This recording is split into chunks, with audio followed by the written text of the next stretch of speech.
বোকাজানৰ কাউৰাম বস্তিত সদৌ অসম আদিবাসী ছাত্ৰ সন্থা কাৰ্বি আংলং জিলা সমিতি আৰু কাউৰাম বস্তি বুদ্ধিজীৱী ৰাইজৰ উদ্যোগত বোকাজান থানা তথা গাঁওৰক্ষী বাহিনীৰ সহযোগত মাদক দ্ৰব্য সেৱন বন্ধ, অন্ধবিশ্বাস, ড্ৰাগছ, বাল্য বিবাহ আৰু শিক্ষাৰ দিশত গুৰুত্ব প্ৰদান আদিৰ ওপৰত এখন সজাগতা সভা অনুষ্ঠিত কৰা হয়।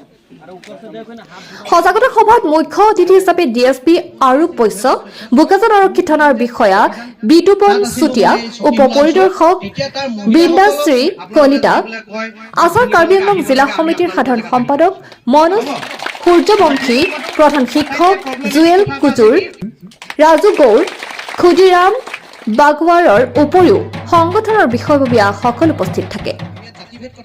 নিচাযুক্ত দ্ৰব্য প্ৰচলন আৰু ইয়াৰ প্ৰতিৰোধৰ সন্দৰ্ভত সভাই আলোকপাত কৰাৰ উপৰিও সমাজৰ আন এক ব্যাধি বাল্য বিবাহ আৰু অন্ধবিশ্বাসৰ ওপৰতো ব্যাপক সজাগতা আনে।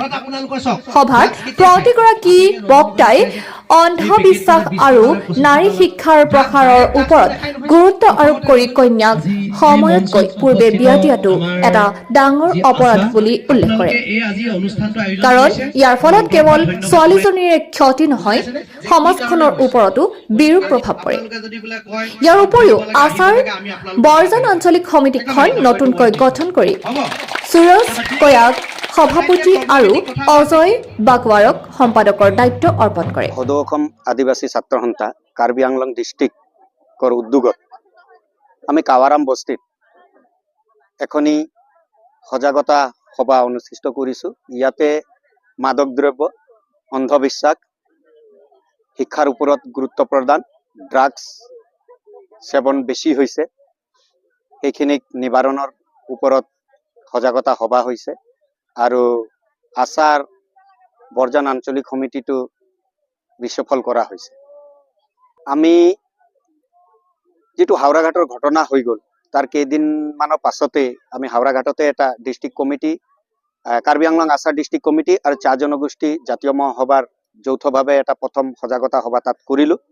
বকলীয়া থানাৰ যৌথভাৱে উদ্যোগ লৈ আৰু দ্বিতীয়বাৰৰ বাবে আজি বোকাজান থানা আৰু সদৌ অসম আদিবাসী ছাত্ৰ সন্থা কাৰ্বি আংলং জিলা সমিতিৰ উদ্যোগত কাৱাৰাম বস্তি বৰজান আঞ্চলিক সমিতিৰ অন্তৰ্গত আজি দ্বিতীয়লানি হৈছে আৰু আমি এইটো ধাৰাবাহিকভাৱে 10-15 দিনৰ গেপ দি আমাৰ আদিবাসী এৰিয়াত আমি পৰ্যায়ক্ৰমে কৰি গৈ থাকিম। প্ৰথমে নৱপ্ৰজন্ম আহ্বান জনাম যে এই বস্তুটো একেবাৰে মাৰাত্মক।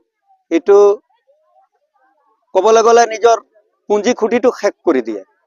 গতিকে ইয়াৰ পৰা বিৰত থাকিব লাগে আৰু শিক্ষাৰ ওপৰত গুৰুত্ব দিম আৰু আমি এনেকৈ সজাগতা সভা পাতি বুজনি দি গৈ থাকিম আৰু যদি কোনোবাই তেনেকৈ নামানে তেতিয়া প্ৰশাসনৰ সহযোগত কিবা যদি বিহিত ব্যৱস্থা লোৱা পদ্ধতি আছে সেইটোক ল'বলৈ ক'ম।